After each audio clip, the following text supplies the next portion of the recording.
Schon heute könnten 1.000 Euro auf Ihr Konto eingehen und es ist durchaus realistisch. Wenn Sie dieses Video ansehen, haben Sie Glück.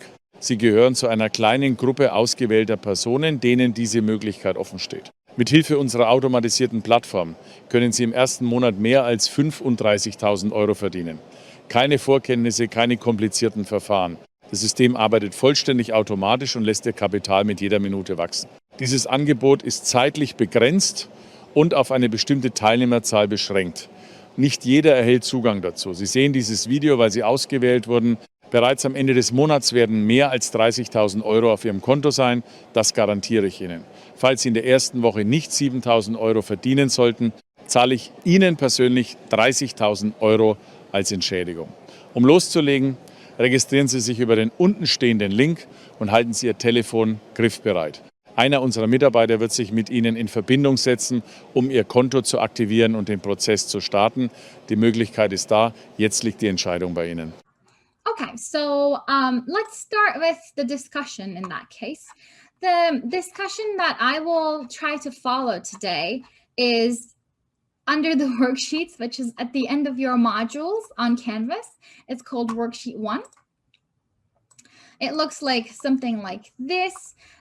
I'm going to ask you some questions about the lectures that you've covered and some of the readings that you have done.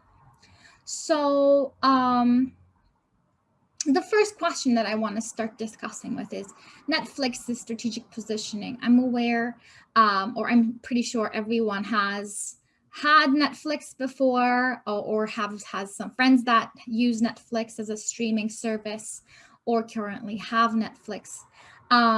What do you think is Netflix's strategic positioning?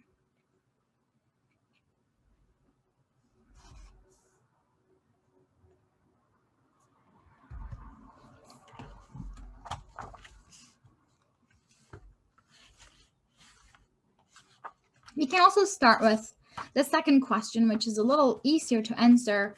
Can you make a SWOT analysis for Netflix? So basically, can you guys think of any strengths, weaknesses, opportunities, or threats that Netflix is experiencing / facing today? Strengths, convenience, being able to watch movies from home. Yeah.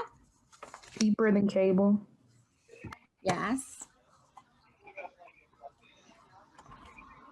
I'd say a weakness would be that there's a lot more streaming apps now, so they have a lot more competition to compete, with certain shows that they're able to have on their platform being removed, which could be a threat too. Yeah, I would actually say that's a threat, just like the number of providers.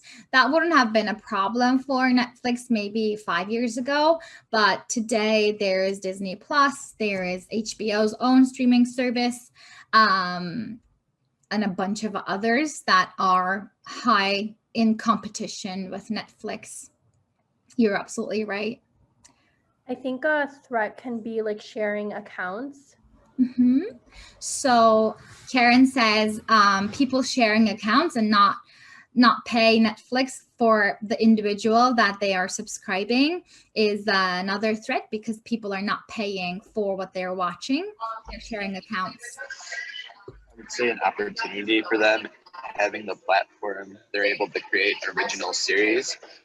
So that is something that they can use, to get funding and sponsors. Yeah, one of the opportunities is that they're creating some original content, and it's good for them because actually what happened is that in the past 2 years, a lot of the streaming services started pulling off their content from Netflix, right? A lot of things disappeared from Netflix and started appearing in the other competitor channels because it was basically owned by them in terms of content. So an opportunity right now for Netflix is what they're kind of doing is creating original content for Netflix, like the Netflix series or the docu-series that they're coming up with. Yeah, I would agree. That's a good point too. I would say, sorry. Another strength is there's like a large variety of options of what to watch, and you don't have to deal with commercials, so there's no interruptions either.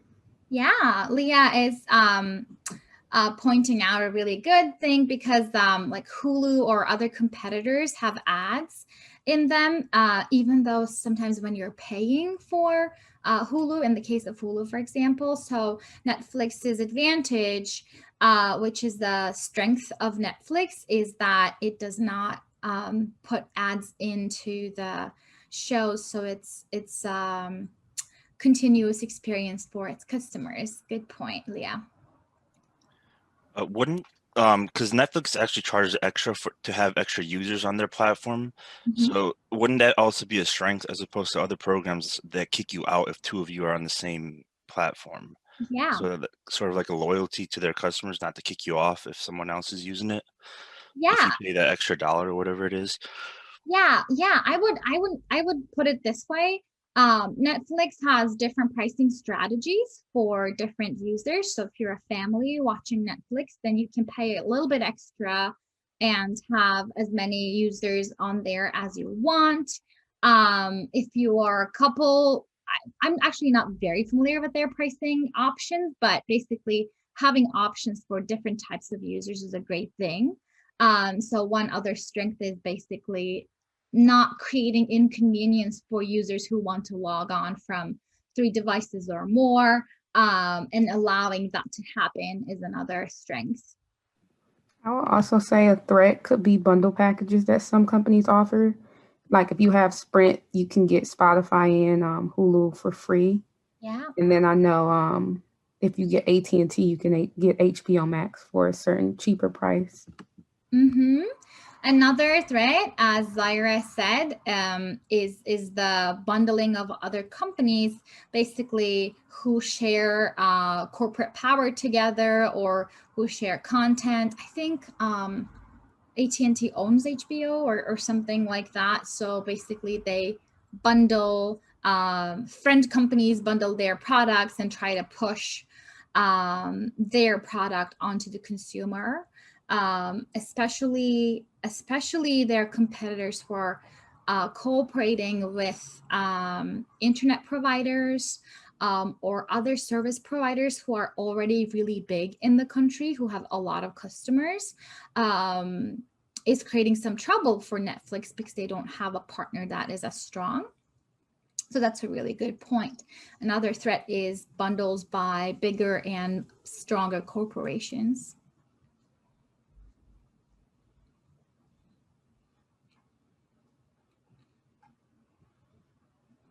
What else? I could say a weakness too is since I've had my account, I think the Netflix price has changed maybe 3 or 4 times. And a couple of times it has changed. It only went up a few dollars, but it did make me want to switch over to something else that was cheaper. Mm-hmm. Zaira is saying that the price has been increasing in the past couple of years, and that pushes consumers a little bit because they don't necessarily always have more content. Sometimes they have less content, but they're still increasing prices to be able to compete with the other competitors that pop up in the market.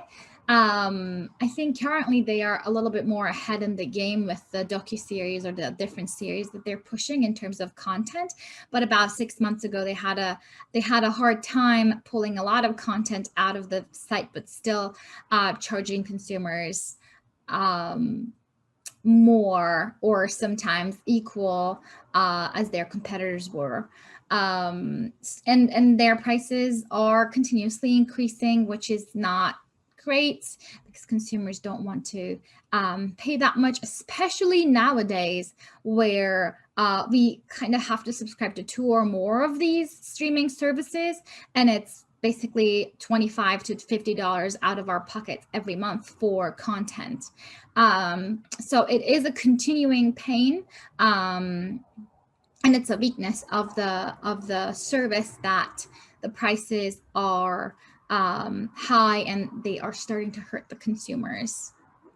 And it's a pain of the industry because the prices in total hurt the consumers a little bit more. And Netflix has to keep that in mind at this point because they're not alone. It's been a long time where Netflix was more commonly the only streaming service that people were subscribed to. Do you guys remember the times where actually you had to get CDs, like the physical CD copies from Netflix? Do you remember what Netflix used to be? Red box, I think. Yeah, yeah. Do you remember those times? Can you tell us a little bit more about those times? Yeah, it was basically you go to this, they had a kiosk at almost every corner of the street, and then you would go there, get your movies, and then you got you could pay, like, if you want to rent it for 24 hours or 7 days. And if you didn't bring it back, they started charging you every day that you didn't bring it back. I think it was like $1 a day. Mm-hmm. You Yeah. basically just go there and exchange it for another movie or just return your CDs in there. Mm-hmm. Mm-hmm. And I remember you could also, if you were not living anywhere close to the kiosks, you could also mail it in, I believe.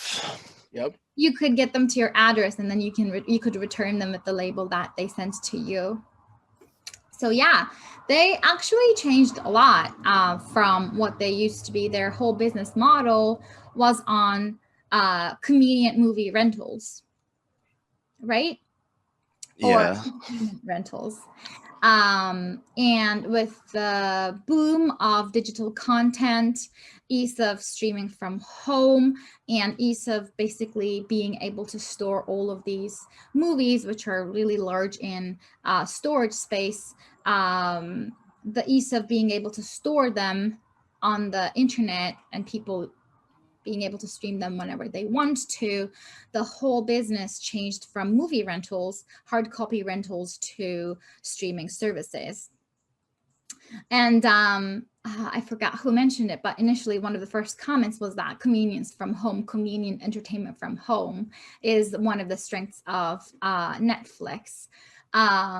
So just keeping this in mind, I wanted to tell you that you actually kind of touched upon Netflix's strategic positioning. Wouldn't you agree that